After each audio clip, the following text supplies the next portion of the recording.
Everybody is wondering how come Hamas got so strong that it carried out such a successful attack on Israel, and Israel's intelligence failed so completely.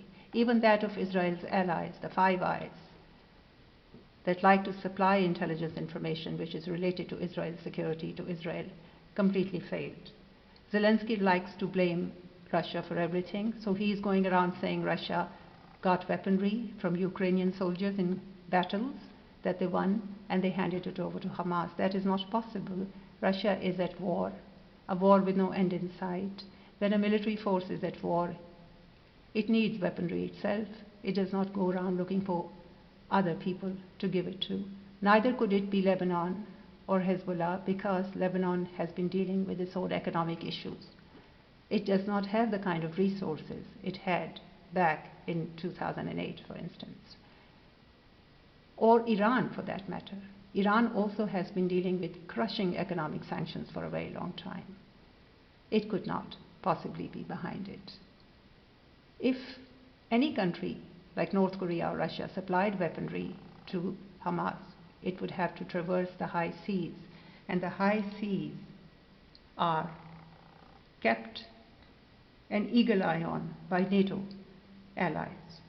They keep introducing new airborne surveillance systems to patrol the oceans for any suspicious activity.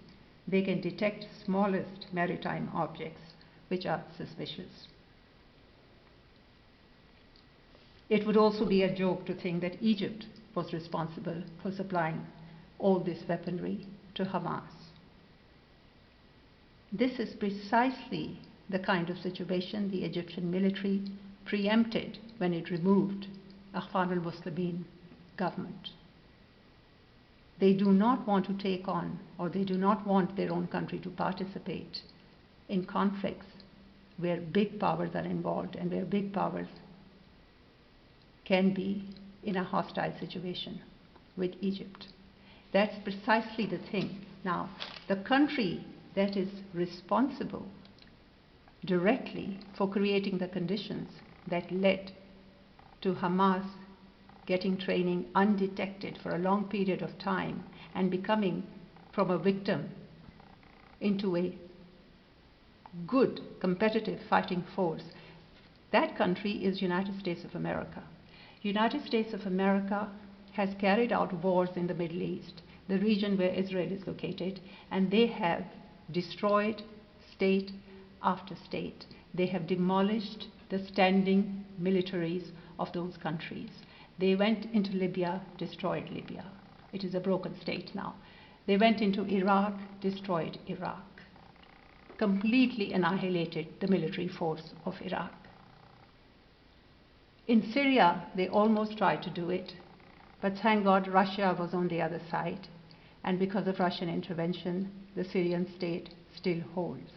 In Afghanistan, they left, according to Voice of America here, you're looking at it, they left $7 billion worth of weaponry.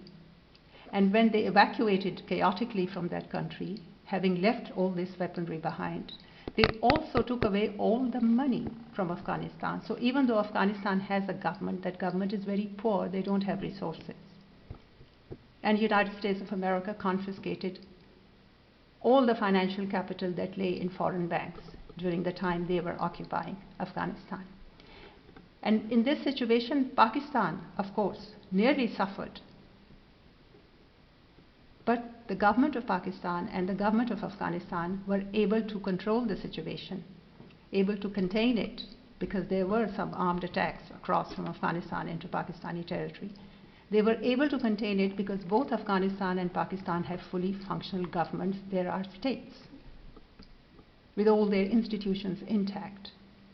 When the USA broke countries in the Middle East, in the region where Israel is located, it created areas, it created zones in which freedom fighters like the Hamas can carry out their training, can receive their training, can carry out their drills for a long period of time without being detected. Because what happens is, when you have a state, fully functional state, with its standing army, that state is fully committed to the territorial integrity of its own self. There are many institutions and checks and balances on whatever decision is being made by that state of a military nature, and that state then does not want to participate in conflicts which are too dangerous for itself, because on the other side there are big powers involved. When United States of America destroyed country after country, destroyed Libya, destroyed Afghanistan, it created security situation, the result of which we today have seen in Israel on the 7th of October 2023. And this is the aspect of this dilemma that the world is trying to resolve, of where Hamas got its training, how come it suddenly became so powerful. This is the aspect of this dilemma that the world needs to focus on, the Western media needs to focus on. That's it for today. You're watching Zeenia Satti. Please subscribe to the channel. I'll be back for more on this.